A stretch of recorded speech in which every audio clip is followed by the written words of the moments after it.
अस्सलामु अलैकुम वरहमतुल्लाहि वबरकातुहू। अल्हम्दुलिल्लाहि कफ़ा वस्सलामुन अला इबादिहिल्लज़ीना इस्तफ़ा अम्मा बाद। मोहतरम नाज़रीन किराम, आसान दर्स कुरान के अंदर 20वें पारे का 13वां रुकू है, जिसके अंदर सूरह अनकबूत सूरह नंबर 29 की शुरू की 13 आयतें हैं। औज़ु बिल्लाहि मिनश शैतानिर रजीम, बिस्मिल्लाहिर रहमानिर रहीम, अलिफ लाम मीम। ये हुरूफ़ मुक़त्तआत में से है, यानी टुकड़े टुकड़े अलग अलग करके पढ़ा जाने वाला हर्फ है। इसका सही माना और मफ़हूम अल्लाह ही को मालूम है। अहसिबन्नास अन युतरकू अन यक़ूलू आमन्ना व हुम ला युफ़्तनून। क्या लोगों ने यह समझ लिया कि उन्हें यूं ही छोड़ दिया जाएगा सिर्फ ये कह देने से कि हम ईमान ले आए और उनको आजमाया नहीं जाएगा। वलक़द फ़तन्नल्लज़ीना मिन क़ब्लिहिम फ़लयअलमन्नल्लाहुल्लज़ीना सदक़ू वलयअलमन्नल काज़िबीन। और हम उन सबको भी आजमा चुके हैं जो उनसे पहले गुजर चुके हैं, और उनको भी आजमाएंगे, और अल्लाह ज़रूर मालूम करके रहेगा कि कौन लोग सच्चे हैं, और ये भी मालूम करके रहेगा कि कौन लोग झूठे हैं। अम हसिबल्लज़ीना यअमलून अस्सय्याति अन यस्बिक़ूना साअ मा यहकुमून। क्या बुराइयां करने वालों ने यह समझ लिया है कि वो हमसे बचकर निकल जाएंगे? वो कैसा बुरा फ़ैसला कर रहे हैं। मन कान यरजू लिक़ा अल्लाह फ़इन्न अजलल्लाहि लआत व हुवस समीउल अलीम। जो शख्स अल्लाह से मिलने की उम्मीद रखता है तो वो याद रखे कि बेशक अल्लाह का मुक़र्ररा वक्त आने ही वाला है, और अल्लाह सब कुछ सुनने वाला, सब कुछ जानने वाला है। वमन जाहद फ़इन्नमा युजाहिदु लिनफ़्सिही इन्नल्लाह लग़निय्युन अनिल आलमीन। और जो जिहाद करता है यानी नेक अमल के लिए कोशिश करता है तो वो अपने ही फ़ायदे के लिए करता है, बेशक अल्लाह सारे जहान वालों से बेनियाज है। वल्लज़ीना आमनू व अमिलुस्सालिहाति लनुकफ़्फ़िरन्ना अन्हुम सय्यआतिहिम व लनुजज़ियन्नहुम अहसनल्लज़ी कानू यअमलून। और जो लोग ईमान लाए और नेक अमल करते रहे, हम ज़रूर उनके गुनाहों को ख़त्म कर देंगे, और जो नेक अमल करते थे उनका हम उन्हें बेहतरीन बदला देंगे। ववस्सैनल इंसाना बिवालिदैहि हुस्ना व इन जाहदाका लितुश्रिक बिमा लैसा लक बिही इल्मुन फला तुतिहुमा इलैया मरजिउकुम फउनब्बिउकुम बिमा कुंतुम तामलून। और हमने इंसान को अपने माँ बाप के साथ अच्छा सलूक करने की वसीयत यानी नसीहत की है, और अगर माँ बाप तुम पर ज़ोर डालें ताकि तुम मेरे साथ किसी को शरीक करो जिसकी तुम्हें जानकारी नहीं है, तो उनकी बात न मानो।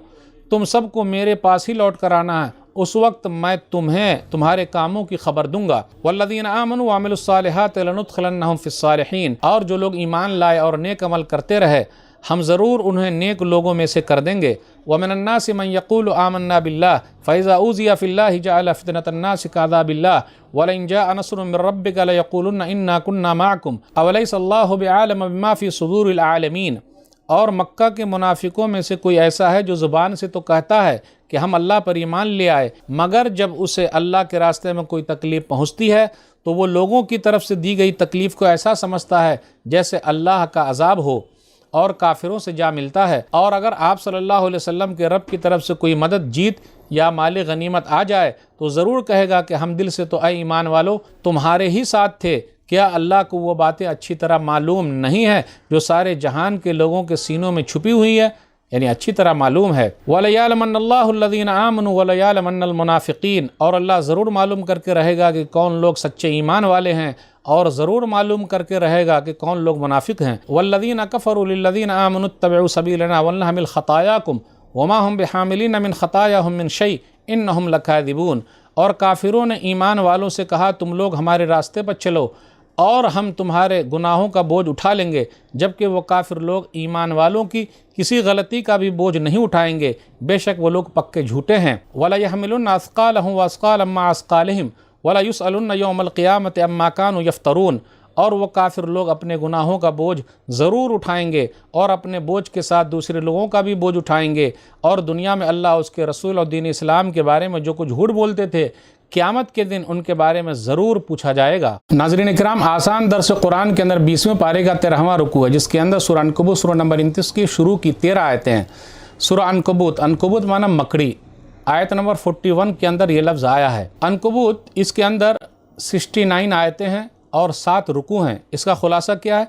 सूरह अनकबूत की शुरू में ईमान और आजमाइश का जिक्र है, फिर उसके बाद है माँ बाप के साथ अच्छे तरीके से रहने की बात है, कल क़यामत के दिन कोई किसी का बोझ नहीं उठाएगा, नूह अलैहिस्सलातु वस्सलाम के बारे में है, इब्राहीम अलैहिस्सलातु वस्सलाम के बारे में है, फिर इसी तरह लूत अलैहिस्सलातु वस्सलाम के बारे में है, कौम आद, कौम समूद, कारून, फ़िरौन, हामान, ये सब के बारे में है कि अल्लाह ने ज़ालिमों को गुनाहों की वजह से पकड़ लिया। उसके बाद मकड़ी के घर के बारे में है कि सबसे कमज़ोर घर मकड़ी का है। फिर इसी तरीके से 21वें पारे के शुरू में कुरान की तिलावत और नमाज का जिक्र है, अहले किताब से अच्छे तरीके से बहस करने की बात है।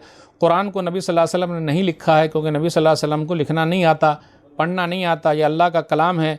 ایمان والوں کا ذکر ہے کہ وہ لوگ اللہ ہی پر بھروسہ کرتے ہیں، اللہ کی نشانیوں کا ذکر ہے، سب کی روزی اللہ کے ذمہ ہے، آسمان سے اللہ بارش نازل کرتا ہے، دنیا کی زندگی کھیل اور تماشا ہے۔ کافروں کے بارے میں جب کشتی میں سوار ہوتے ہیں تو ایک اللہ کو یاد کرتے ہیں۔ حرم امن و شانتی کی جگہ ہے۔ اس سورہ کے اخیر میں کہ جو کوشش کرے گا وہ پائے گا، اللہ نیک لوگوں کے ساتھ ہے۔ آیت نمبر 1 سے 3 تک غور کیجئے سورہ عنکبوت سورہ نمبر 29 میں کہ اللہ تعالیٰ ایمان والوں کو آزماتا ہے، پہلے بھی اللہ نے آزمایا ہے۔ صحیح بخاری کتاب الاقراء حدیث نمبر 6943، خباب بن ارت رضی اللہ تعالیٰ عنہ کہتے ہیں کہ وہ نبی صلی اللہ علیہ وسلم کے پاس آئے اور کہا الا تستنصروا لنا الا تدعوا لنا، آپ ہمارے لیے مدد کی دعا کیوں نہیں کرتے؟ تو نبی صلی اللہ علیہ وسلم نے تسلی دیتے ہوئے کہا قد کان من قبلکم یؤخذ الرجل فیحفر له فی الارض فیجل فیها فیجاء بالمنشار فیوضع على راسه فیجل نصفین ویمشط بامشاط الحدید ما دون لحم وعظم فما يصد ذلك عن دینی۔ سنو، تم سے پہلے لوگوں کے حالات کیا تھے؟ ایک آدمی کو پکڑا جاتا، کھڈا کھودا جاتا، اس کے اندر رکھا جاتا، آرا لایا جاتا اور چیر دیا جاتا، پھر اسی طرح لوہے کی کنگھی سے ان کے گوشت اور ہڈیوں کو نکال لیا جاتا۔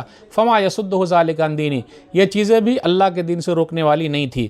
تو آزمائش کا مقصد یہ ہے کہ اللہ تعالیٰ سچے لوگوں کو جان لے، جھوٹے لوگوں کو جان لے۔ آیت نمبر 8 میں ہے ماں باپ کے ساتھ احسان کرنے کے بارے میں ہے۔ وَوَصَّيْنَا الْإِنسَانَ بِوَالِدَيْهِ حُسْنًا وَإِنْ جَاهَدَاكَ لِتُشْرِكَ بِمَا لَيْسَ لَكَ بِهِ عِلْمٌ فَلَا تُطِعْهُمَا، ماں باپ کے ساتھ اچھے طریقے سے پیش آؤ، یہ وصیت ہے، یہ نصیحت ہے، لیکن اگر وہ شرک کرنے کا حکم دیں تو یہ بات نہیں ماننا ہے۔ حدیث کے اندر آیا لا طاعۃ لمخلوق فی معصیۃ اللہ عز وجل، مسند احمد کی روایت ہے، مسند علی بن ابی طالب میں حدیث نمبر 1095 کہ مخلوق کی بات نہیں مانی جائے گی اللہ کی نافرمانی میں۔ اس آیت کا سورہ عنکبوت سورہ نمبر 29 میں جو آیت نمبر 8 ہے، اس کا ایک شان نزول ہے۔ سنن ترمذی کتاب تفسیر القرآن حدیث نمبر 3189، سعد بن وقاص رضی اللہ تعالیٰ عنہ سے روایت ہے کہ سعد رضی اللہ تعالیٰ عنہ کی ماں نے کہا الیس قد امر اللہ بالبر واللہ لا اطعم طعاما ولا اشرب شرابا حتی اموت او تکفر، کیا اللہ نے بھلائی کرنے کا حکم نہیں دیا ہے؟ اللہ کی قسم میں نہ کھانا کھاؤں گی نہ پانی پیوں گی یہاں تک کہ میں مر جاؤں گی یا تم اسلام کو چھوڑ دو۔ سعد رضی اللہ تعالیٰ عنہ کہتے ہیں فکانوا اذا ارادوا ان یطعموها شجروا فاها، جب وہ لوگ کھانا کھلانے کا ارادہ کرتے تو لکڑی ڈال کر منہ کھولتے تھے، کھانا کھلاتے تھے۔ ماں غیر مسلم ہے تو کیا ہو، ماں کا خیال رکھنا بہت ضروری ہے۔ تو قرآن کریم کی یہ آیت اتری کہ احسان کرنا ہے ماں باپ کے ساتھ، لیکن اگر شرک کرنے والی بات آئے تو وہ بات نہیں ماننی ہے۔ آیت نمبر 10 اور 11 پر غور کیجئے، منافقوں کا ذکر ہے۔ پھر اسی طرح کہ جب آزمائش ہوتی ہے تو وہاں کہاں چلے جاتے ہیں، اور جب نعمتیں ملتی ہیں تو کہاں چلے جاتے ہیں، ایمان والوں کے ساتھ ہو جاتے ہیں۔ پھر اسی طریقے سے آیت نمبر 12 اور 13 پر غور کیجئے، کافروں کی حالت ہے، وہ ایمان والوں سے کہتے ہیں کہ تم اسلام چھوڑ دو، ہم تمہارا بوجھ اٹھا لیں گے۔ اللہ نے کہا کہ نہیں، وما ہم بحاملین من خطاياهم من شيء انهم لكاذبون، یہ لوگ جھوٹے لوگ ہیں، کوئی کسی کا بوجھ اٹھانے والا نہیں ہے۔ ولا تزر وازرۃ وزر اخرى، سورہ فاطر سورہ نمبر 35 آیت نمبر 18، کل قیامت کے دن کوئی کسی کا بوجھ نہیں اٹھائے گا۔ ولا يحملون اثقالهم واثقالا مع اثقالهم، آیت نمبر 13 میں ہے جو سردار قسم کے لوگ ہیں، سرگنا قسم کے لوگ ہیں، پیر قسم کے لوگ ہیں، یہ دوسرے لوگوں کا بھی بوجھ اٹھائیں گے کیونکہ وہ لوگ لوگوں کو گمراہ کرتے تھے۔ وَلَا يَحْمِلُونَ أَثْقَالَهُمْ وَأَثْقَالًا مَّعَ أَثْقَالِهِمْ۔ تو ناظرین کرام، آج کے درس میں بس اتنا ہی۔ اللہ سے دعا ہے کہ اللہ تعالی ہم لوگ قرآن کریم کو پڑھنے، پڑھانے، سمجھنے، سمجھانے، عمل کرنے اور لوگوں تک پہنچانے کی توفیق دے، آمین۔ والسلام علیکم ورحمۃ اللہ وبرکاتہ۔